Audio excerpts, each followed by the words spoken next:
Let's get on board the management of KEC International. We've got with us Mr. Vardhan Dharkar, who's the CFO, joining in to talk about what the expectations are from the upcoming budget. Mr. Dharkar, to start off with, the capital goods sector in general and the power equipment producers in specific have been facing quite a tough time in light of the higher input costs, increased competition and subdued demand. Do you see some respite for the sector in the upcoming budget on Friday?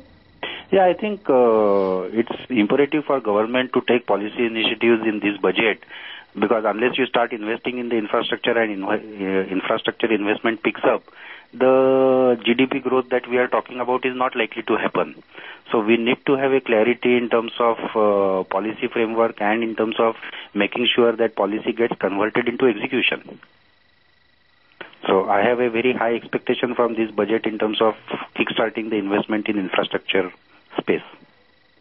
And besides imposing import duties, which is more of a proactive mechanism, what are some of the other proactive mechanisms that you believe the government could undertake in order to spur investment in your sector?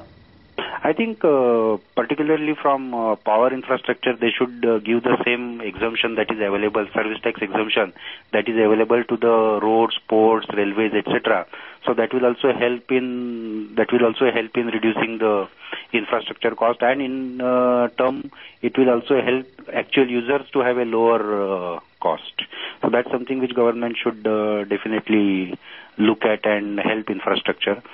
Then the second thing that I think government should look at is the hurdles that infrastructure companies like KEC face in actual execution in terms of right of way or in terms of environment clearance, forest clearances. There needs to be a coordinated action at the government level to make sure that these processes are streamlined and there is a time-bound action plan to make sure all these approvals come in time. Because if that does not happen, it results into a cascading cost escalation.